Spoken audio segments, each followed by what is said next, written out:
اكيد طبعا حصلت معاك قبل كده انك تكون قاعد بتتكلم مع اخوك او صاحبك عن نوع شوز معين او نفسك تشتري ساعه معينه وانت اصلا ما مسكتش الموبايل ولا كتبت الكلمه دي في البحث خالص، وبعدها بساعه بص هي كانت ساعه بس الخوارزميات اتطورت دلوقتي وبقت بعدها بدقيقه تفتح الفيسبوك او اليوتيوب تلاقي اعلانات لنفس الحاجه اللي كنت بتتكلم فيها طالعه في وشك. طيب هل ده سحر ولا مصادفه؟ خليني اقول لك السر اللي بيحصل من وراك.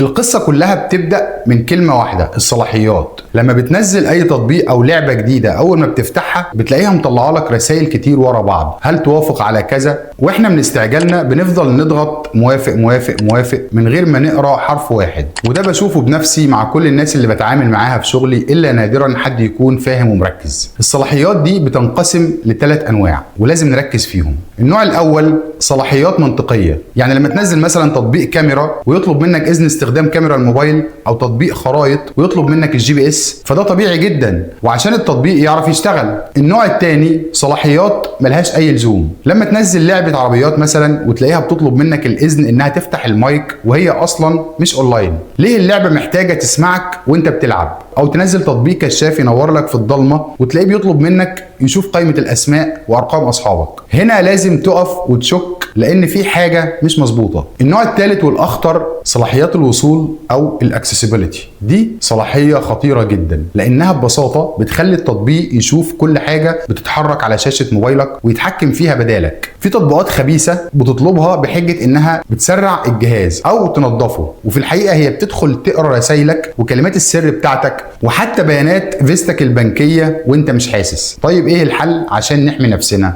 الموضوع بسيط جدا، ادخل دلوقتي حالا على اعدادات موبايلك وبعدين ادخل على التطبيقات ومنها على الصلاحيات، بص على التطبيقات اللي عندك وشوف كل واحد واخد اذن ايه. هتتفاجئ ان في تطبيقات ملهاش اي علاقه بالصوت وواخده اذن المايك وشغاله في الخلفيه. طبعا اقفل فورا اي اذن مش منطقي. وعلى فكره في ميزه ممتازه من اول اندرويد 12 وانت طالع، اول ما اي تطبيق يفتح الكاميرا او المايك بتظهر لك نقطه خضراء او ايقونه صغيره خالص فوق شاشه موبايلك من فوق. لو لقيت النقطه دي منوره وانت مش فاتح مكالمه ولا بتسجل صوت، اعرف ان في تطبيق بيتجسس عليك دلوقتي حالا، سواء كان علامه المايك يبقى المايك مفتوح لتطبيق او الكاميرا فالكاميرا مفتوحه لتطبيق. نصيحه اخيره بقى وحطها حلقه في ودنك، اي تطبيق مش محتاج الصلاحيه دي عشان يشتغل ما تديهالوش، واي تطبيق مجهول والناس بتنزله خلاص ابعد عنه. دايما افتكر ان التطبيق لما بيكون مجاني فهو مش بيكسب من الاعلانات وبس، هو بيكسب منك انت ومن بياناتك اللي بيبيعها للشركات عشان تظهر لك الاعلانات دي.